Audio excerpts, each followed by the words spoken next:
Bom, agora são 8 horas 8 minutos em Campos. Voltamos com o Folha no Ar, ao vivo aqui pela Folha FM. A você que está chegando agora, muito bom dia, seja bem-vindo, muito obrigado.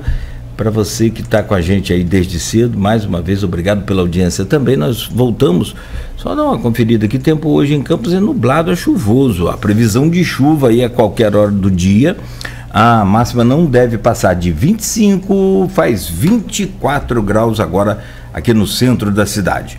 Voltamos ao vivo no oferecimento de Coagro, Proteus, Unimed Campos, Laboratório Plínio Bacelar, Vacina Plínio Bacelar, Rede Mariana de Postos e com apoio de Radmed Diagnósticos. Hoje conversando com o Guilherme Santos e o Marcelo Corenza.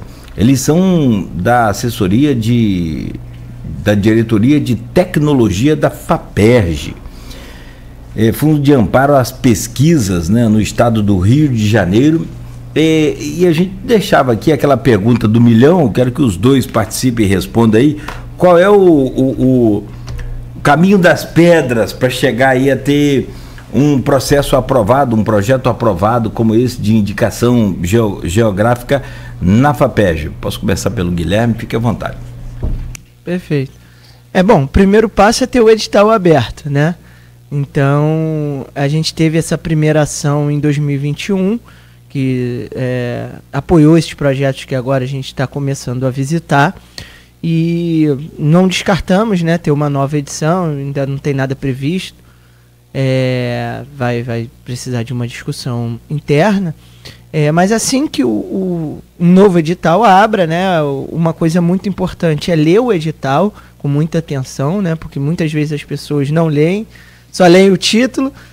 Como fazem, por isso que as fake news prosperam, né? Lê só a chamada da reportagem, não lê o texto.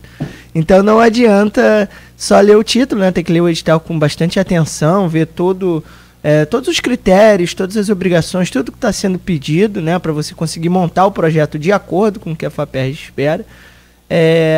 E uma outra dica também que eu dou é olhar os projetos que foram aprovados na última edição, né? Então, e até entrar em contato, se for o caso, perguntar como é que está sendo aí, como é que foi a preparação de vocês para esse edital, né? Porque eu acho que o exemplo de casos bem-sucedidos sempre são interessantes para você se preparar para um próximo, né? Então, eu acho que essa troca de experiências, que é algo que a gente busca sempre na FAPERJ, tentar promover entre os diferentes projetos apoiados, pode ser também um caminho interessante para quem quer se preparar. Vou passar para Não, gostei, Guilherme. Boa, essa só não entendi. Liga para quem fez o projeto ou pode ligar para a FAPERJ também, ou pode ligar para os dois? Não, para a FAPERJ não vai adiantar ligar, porque acho que nem telefone está tendo por enquanto, só e-mail. Mas assim, a gente não pode guiar ou orientar ninguém a fazer o projeto, porque isso seria antiético da nossa parte, né? Porque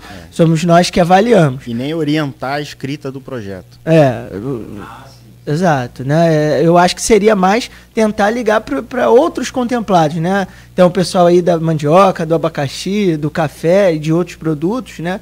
Ou serviços que foram apoiados e que sempre acredito que vão estar disponíveis para essa troca de experiências, né? Porque eu acho que quanto mais IGs a gente tem no estado, todo mundo ganha, né? Acho que é importante ressaltar que não existe uma concorrência, uma competição entre elas.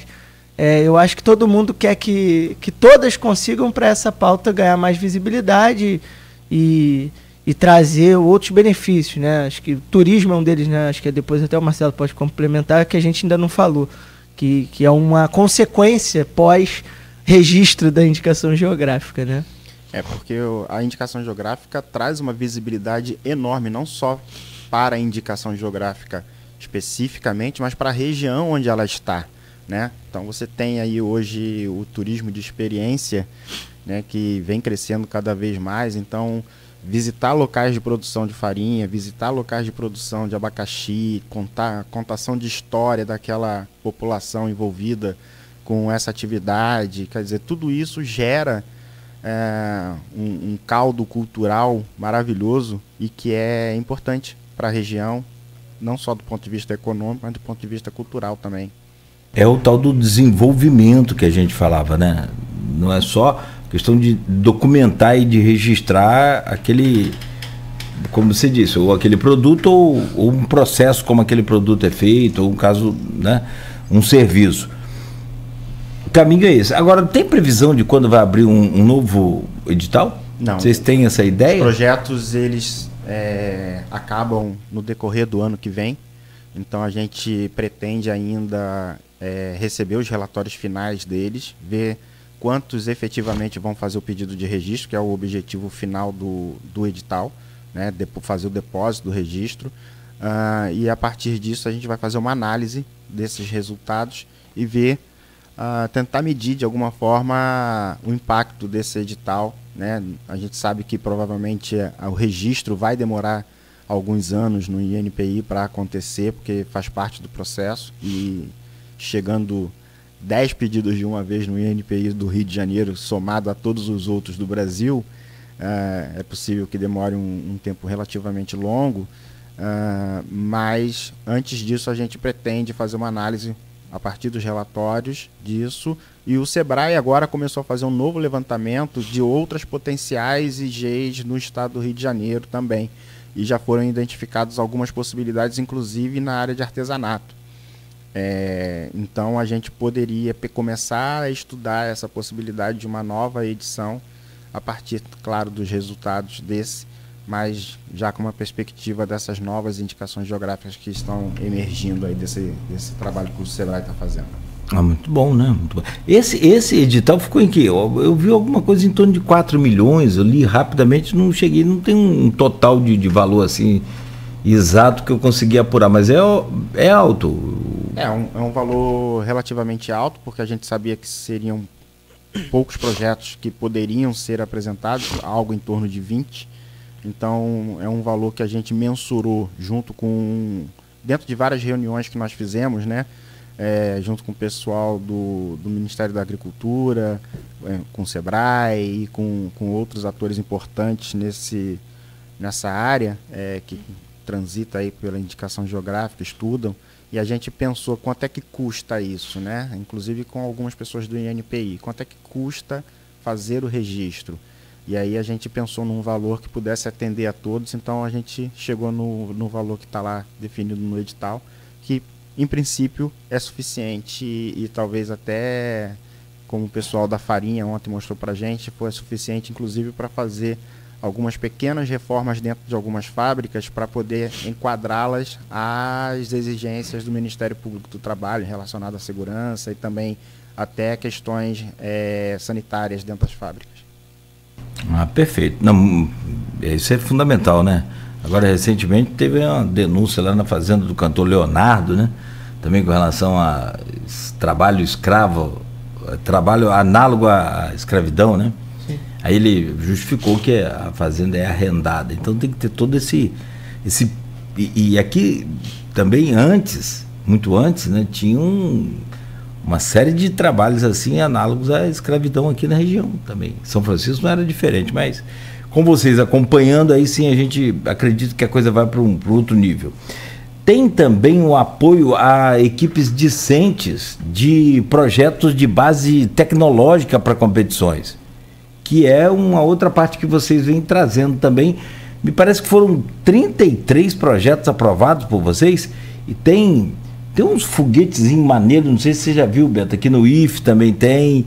Tudo aquilo tem claro, base de tecnologia, mas quando a gente vê aquelas competições ali de robôs, a gente não entende bem.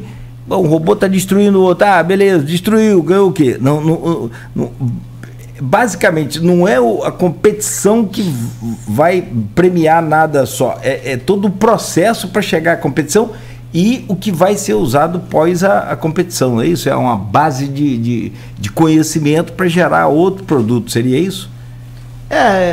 Esse edital, ele inicialmente, quando ele foi lançado há alguns anos atrás, ele buscava só apoiar a ida da equipe à competição, né? Porque a gente está falando de competições nacionais ou internacionais.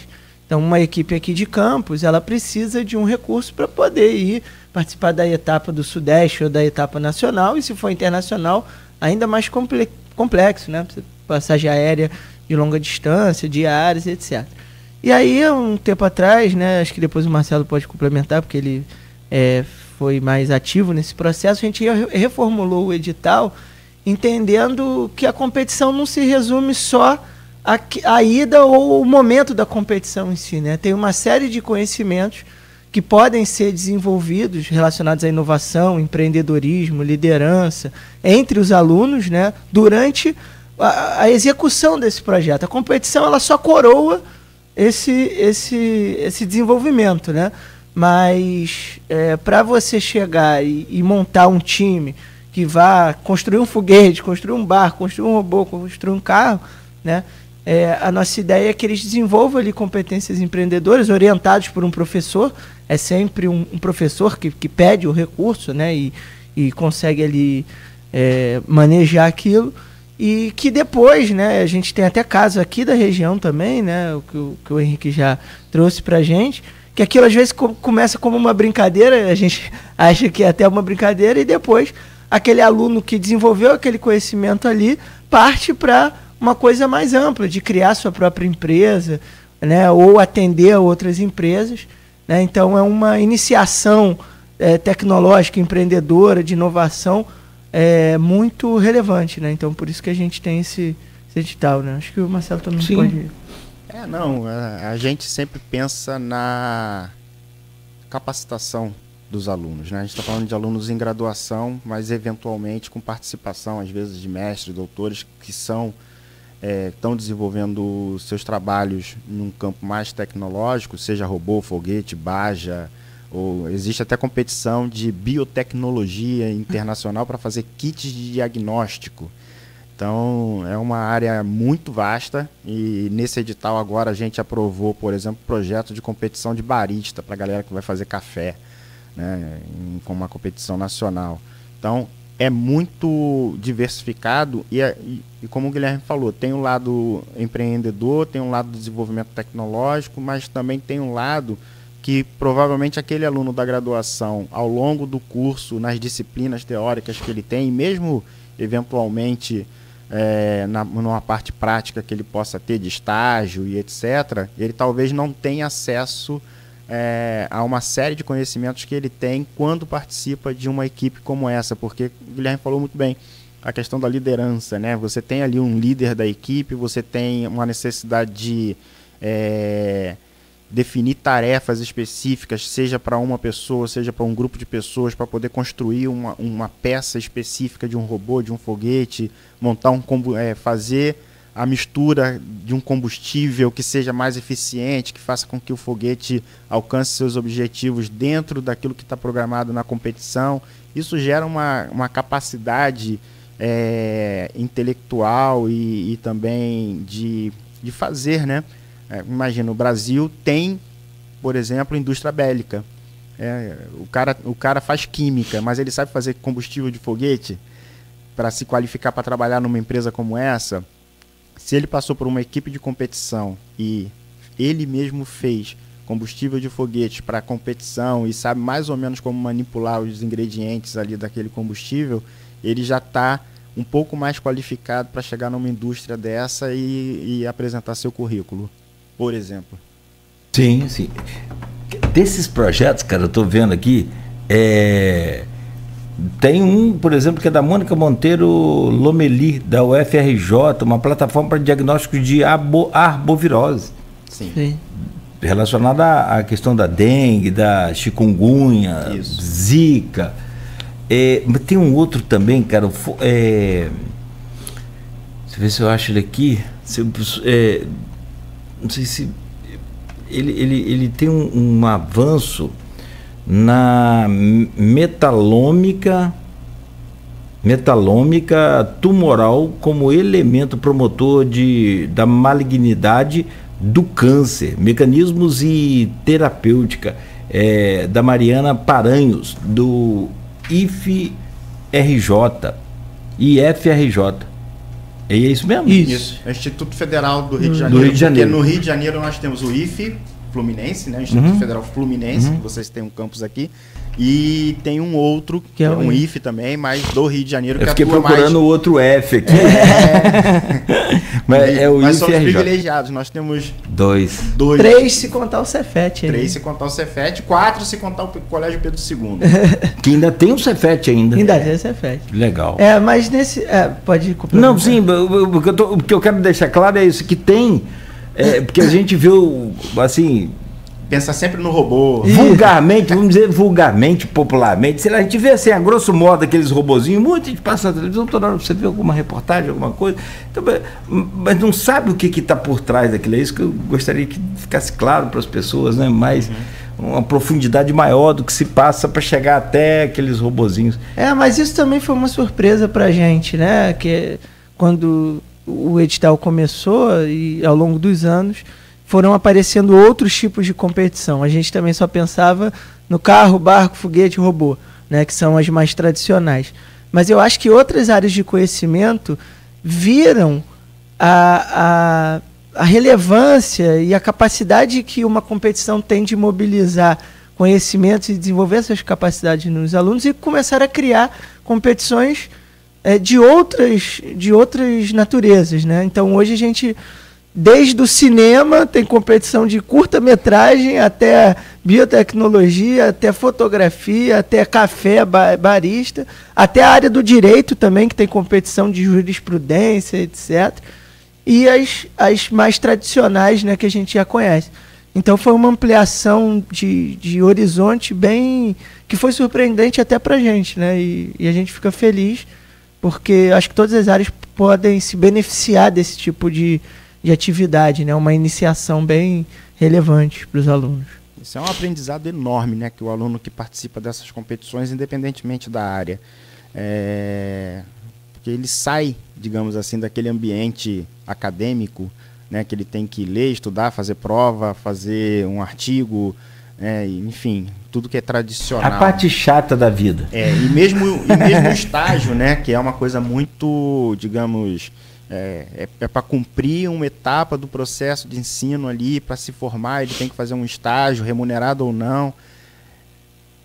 Esse é um projeto típico de extensão que ajuda muito na formação da pessoa para além do currículo acadêmico que a instituição lhe dá e que ele é obrigado a cumprir. Essa é a parte boa do negócio. Sim, né? E tornar aquilo ali real, né? Fazer aquele sonho virar aquele pensamento, aquele começo de estudo virar uma realidade, foi o que você falou, surpreende de fato. Realmente. Ver um foguete daquele ali ser lançado e não explodir, né, alcançar a altitude que tem que alcançar num tempo específico, quer dizer, o cara se sente até um Elon Musk quase, Jason Bezos, né, também, outro campeão também de lançar foguete. O Bezos acho que lançou um agora com tentativa de permanência de alguns dias lá no espaço, acho que não foi muito adiante, mas vai. Isso vai virar uma realidade daqui a pouco. É isso, né? Começa lá no banco da escola. Agora, o interessante é que a FAPERJ entra nesse processo assim de forma muito materialista, transformando aquilo em realidade, né? Sim. Esse é o objetivo do fomento, né? E até induzir a formação de novas equipes, né?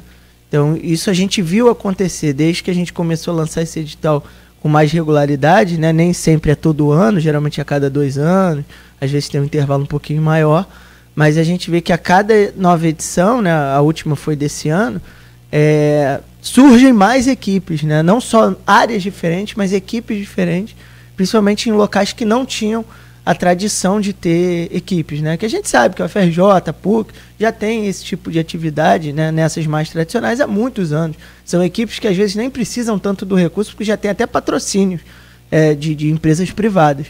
Mas como a gente é uma agência estadual, a gente precisa capilarizar e chegar, né, em todas as partes do estado e que isso comece a acontecer em diferentes é parte, né? Não pode ficar esquecido, não pode ser só a capital, não pode ser só a região metropolitana, né? E isso até é uma das razões para a gente estar aqui. Ontem teve uma hora que a gente chegou num local tão distante que a gente estava vendo o Espírito Santo do outro lado da... Quase atravessamos a ponte. Mas é o Espírito Santo Estado, né? Mas quase vimos também, né? Aquelas ruínas ali, a gente estava quase vendo o Espírito Santo. Mas é bonito pra lá, né? É bonito, é. Você viu, foi beira-mar ou foi interior? Não, foi mais na parte do Rio, ali do Rio. Tem umas falésias bonitas, beira-mar por ali também. Nós chegamos lá. Passou por lá, não? Não, ficamos perto. Depois de Lagoa Doce, por ali. Cara, olha só, hoje vocês vão então voltar a São Francisco? Isso, temos que ir daqui a pouco fechar lá. Eu não quero atrasar a agenda de vocês, mas só para a gente concluir aqui esse bate-papo e dizer, desse processo, quanto tempo já está para registrar a farinha? Tem um tempo, não tem? Você falou em registrar uma marca. Há algum tempo cheguei a consultar e o pessoal vive ligando, né, para as empresas, liga para a gente, porque registrar a marca e tal. Uma média de 5 anos. Isso me passado de um modo, não sei se é o mesmo para vocês, para a FAPERJ, porque tem que pesquisar muito, tem que esperar alguma reclamação, alguma demanda. Você sabe que existe outra rádio Folha FM? É um nome muito, muito peculiar nosso, por causa do grupo Folha, Folha da Manhã, por causa do jornal, mas existe pelo menos mais uma eu sei que existe. Então assim, você tem que esperar, tem que ver fez, quem é que não fez, quem fez primeiro, quem não fez, tem aquelas demandas. Tem um negócio de marca, tem Zé Calaraújo e Antony Garotinho. Sim. Zé Calaraújo é o verdadeiro Garotinho. Sim. Tanto é que deu briga dos dois. O Garotinho estava explicando pra gente aqui, mas depois eles terminaram bem. O Zé Calaraújo ganhou porque ele era o primeiro a usar o Garotinho. Mas o Garotinho parece que registrou primeiro, mas aí entra nisso aí, é o tal do registro da marca. Aí vai para... Demora. Depende desse processo. Eu estou falando 5 anos, mas não dá para bater o martelo. O INPI tem melhorado bastante seus processos. Inclusive hoje, entrou uma leva nova agora de servidores. Teve concurso, entraram novos servidores para todas as áreas. Então, o Ministério da Indústria colocou como meta para o INPI uma diminuição bem drástica dos prazos, né, para atendimento dos registros diversos que ele faz. Então, é possível que, quando chegar o momento do registro das nossas IGs, num prazo mais curto do que o que hoje acontece, a gente tenha já os resultados. Só para esclarecer uma coisa, que é um pouquinho diferente, né? O registro da IG é um pouco mais complexo do que o registro da marca em si, né?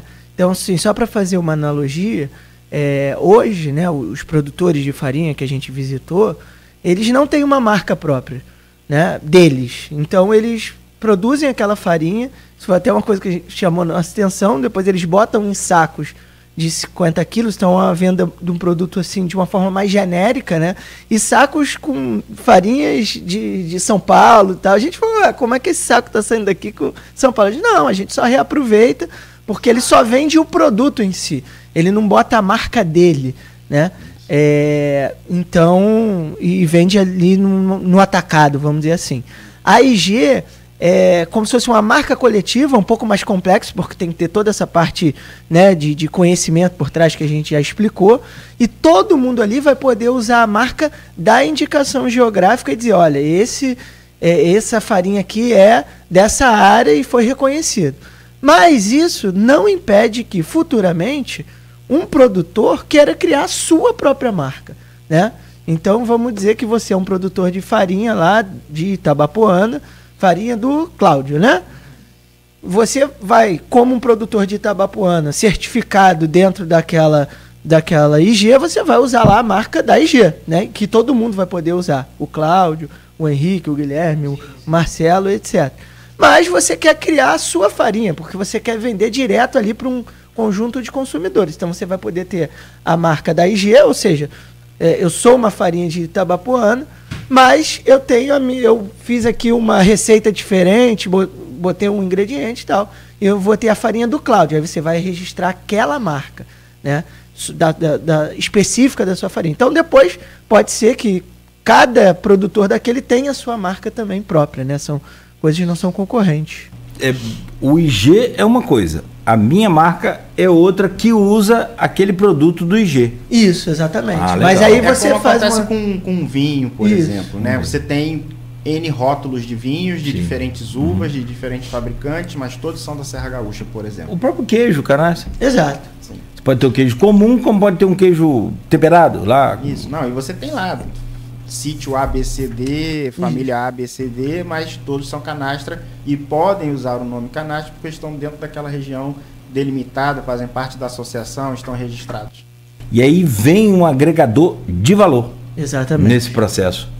E Esse aí, é o objetivo. agregou valor, melhorou o ganho daquela propriedade, cresce o quê? A região. Cresce a região, cresce o turismo, cresce Fica a mais cidade. imune às oscilações de preço de mercado de um determinado produto. Porque Sim. o que vai definir o preço daquele produto é a marca. É a marca. Sabendo que é aquela marca, você sabe que é de qualidade, sabe que é coisa boa, sabe que tem... Você vai sentir aquele padrão. No caso do sabor, vai sentir o sabor padrão. Cara, muito bom conversar com vocês. Acho que ficou muito mais claro para a gente aqui como é que são essas ações, como são acessadas essas ações. E que bom que a gente tem um comentário novo aqui, mas que bom que a gente pode contar com vocês aqui próximos da gente, que fica às vezes, é o que você falou, muita coisa aqui para na capital, nasce na capital, fica na capital, não atravessa a ponte. Literalmente. Literalmente. Literalmente não atravessa a ponte, então a gente fica muito a gente cobra muito isso aqui do pessoal da capital. Já tivemos 2 governadores aqui, pelo menos, dos últimos anos, né? Então, pode ter mais um agora aí, já que vocês têm lá o presidente da Assembleia lá e nosso aqui, do estado, aqui, do município, né? Quer ser governador também, enfim. Gustavo Crespo, com Potência, está falando aqui, ó. Em Campos temos o exemplo do Riscado Cereais do amigo Oswaldo, que compra direto das cerealistas e embala na própria indústria com sua marca Riscado. Produtos excelente qualidade, arroz, feijão, fubá, canjiquinho, tá? Enfim, é aquela história, ele está falando de marca. Mas o que a gente está falando aqui do IG é bem mais profundo, é bem mais, né, muito mais do que... Não é só um produto, tá ali vendendo... Não é um rótulo para um produto que veio, às vezes, de diferentes regiões. A IG é muito mais específica. É igual a cerveja também de Petrópolis, que tem a água também, que é específica, que a gente falava daquelas características da formulação dos produtos, né? A água de Petrópolis é outra história, outra conversa também, que dá mais outro programa. Gente, vocês têm compromisso agora, vai dar 8h40. Essas ações nesse campo de desenvolvimento para essas regiões, acho que ficaram bem claras, e nesse contexto todo de região, agora a gente espera que isso se torne realidade o mais rápido possível. A pergunta é, quando é que nós vamos ter esse fechamento aí dessa... O fechamento do edital atual, acho que é Meados do ano que vem. Meados do ano que vem, porque os projetos, esses que estão ativos agora, são 24 meses. A gente lançou o edital em 2021, o pagamento aconteceu em 2022. Não dá para entrar mais. Não, nesse dá, não. Nesse não dá. Esse já está em execução. Tá. Então é só quando vier um próximo, né? Então a gente precisa de ter esses resultados até para poder justificar uma nova edição, né? Falar, olha, realmente deu certo, impactou, né? As associações conseguiram pelo menos entrar com pedido, né? Porque isso já é uma etapa muito complexa e muito difícil. Sem o edital eles não iriam sair do lugar, né? Com certeza. Todos eles falam isso pra gente. E a conexão com a universidade, né? Não, dá para fazer sem participação da academia? Da universidade? Mas é muito difícil. Como o Guilherme falou no início da nossa conversa aqui, tem uma série de testes específicos laboratoriais que tem que ser feitos para poder complementar a documentação exigida pelo INPI para esse registro, principalmente a denominação de origem.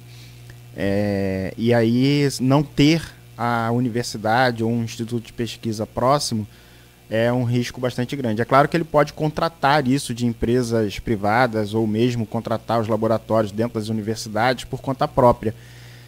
Mas ter um pesquisador à frente desse processo todo é muito mais salutar para que a coisa aconteça de fato e não tentar fazer sozinho e apenas terceirizar aquilo que o produtor não é capaz de fazer, como por exemplo os testes químicos e etc. Só complementar esse ponto, foi uma coisa que a gente falou ontem na associação, é o seguinte, né?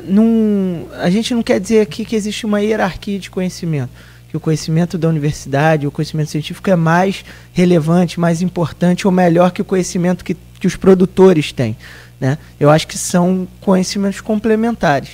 E um precisa do outro, né? E cada vez mais, né, isso hoje já é uma realidade muito mais frequente. Antigamente, vamos dizer, a elite estava na universidade, que nunca tinha pisado num chão ali de fábrica, e hoje já não é mais isso. A gente tem filhos de produtores ou familiares que já entraram na universidade e que trazem um pouco desse conhecimento para dentro da universidade e têm acesso ali aos instrumentos, às ferramentas da ciência e depois voltam, né?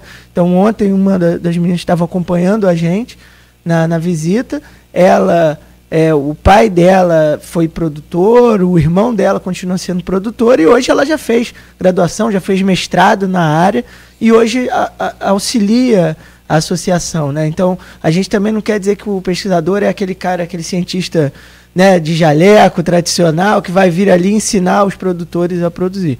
Mas esses mundos vão cada vez mais se conectar e isso é bom para todo mundo, né? Não só para a universidade, quanto para os produtores e vice-versa. Não sabe por que a pergunta? Porque eu conversava aqui, né, o Henrique da Hora, recentemente, um tempo já, não tem tão recente, mas com o Maurício Guedes. Uhum. Que foi o diretor à época do lançamento desse edital. Isso. Não é ele? Isso. E ele foi fundador, criador do Parque Tecnológico da UFRJ. Aí conversamos bastante, falamos sobre tecnologia, sobre essa coisa toda moderna.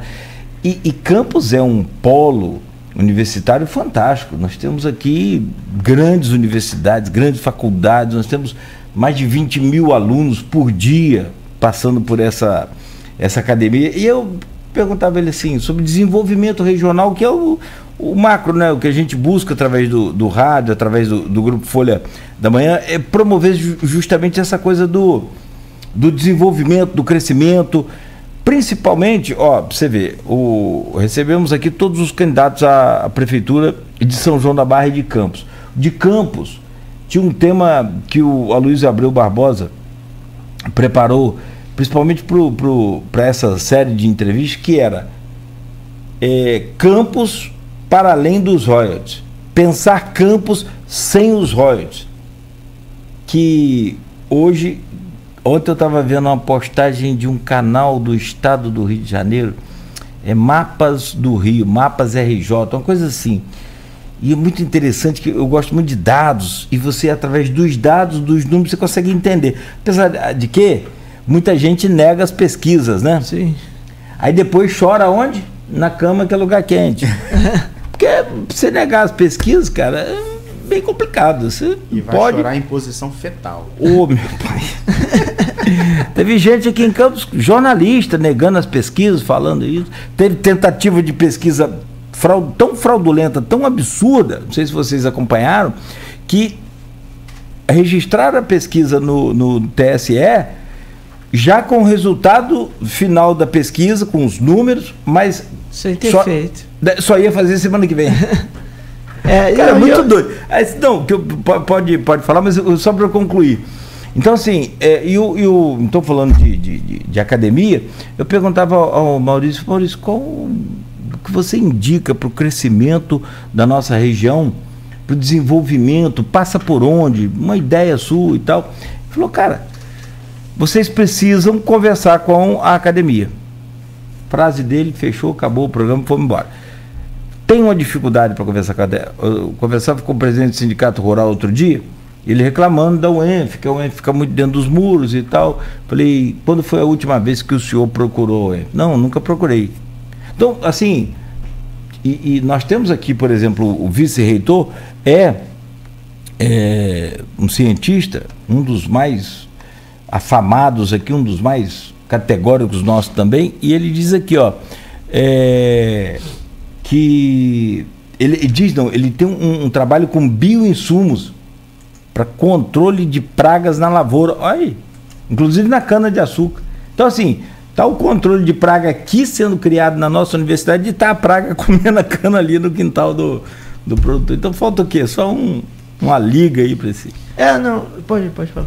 Para aumentar a produtividade do solo, para controlar pragas de forma natural, com fungos ou outros micro-organismos presentes. A gente tem um projeto, por exemplo, a gente está falando aqui de tecnologia, quando a gente estava falando das competições discentes, a gente tem um doutor empreendedor, Guilherme pode falar mais, que ele coordena o programa. A gente tem empresas criadas aqui em Campos, inclusive, que trabalham com dejetos da agricultura para fazer tratamento de pragas em lavouras. A gente tem a MF Papaya, que está aqui, símbolo aqui do boné, uma empresa daqui também, incubada na Tec Campos, que desenvolve uma técnica que usa super avançada para definir, identificar o sexo do mamão, do pé de mamão, e isso economiza um tempo e aumenta a produtividade enorme, e assim, uma tecnologia do Rio de Janeiro, desenvolvida aqui em Campos e que está ganhando o mercado de produção de mudas de mamão no Brasil inteiro, e uma coisa que veio do estudo de uma pessoa, né? Que legal, e que está mudando radicalmente a forma de produzir mamão. Só para quem não sabe, me perdoe, meus conhecimentos rurais, mamão macho não dá mamão. Não, tem que ser hermafrodita. Hermafrodita tem que estar. É igual a abóbora. Se não houver polinização, você não colhe abóbora. Isso. Só que você só consegue identificar se é hermafrodita 5 meses depois, quando você bota um monte de semente nas covas ali e vê a folha, quando ela aflora, que você consegue. Sim. Ela consegue isso muito mais rápido. Ela consegue isso no momento que nasce a segunda folha do pezinho de mamão ali, ainda com centímetros de altura, e ela já define aquilo ali. Que legal, usando cara. Tecnologia das mais avançadas, ela já planta um único pezinho de mamão naquela cova, que não vai brigar com outros pés pelo nutriente que está disponível na cova, pela água, pelo sol, enfim, vai crescer de forma muito mais rápida e eventualmente até com mais imunidades a algumas pragas. Queria ver a cara de quem nega a ciência. É os terraplanistas, né? Que acho que até ouvindo essas coisas. Eu queria complementar justamente nesse ponto, né? E que eu acho que conclui bem o que a gente conversou. A melhor forma de combater toda essa questão de notícias falsas e negação da ciência, que é uma coisa, né, recente, antigamente não tinha tanto isso, é mostrar o resultado prático da ciência, né?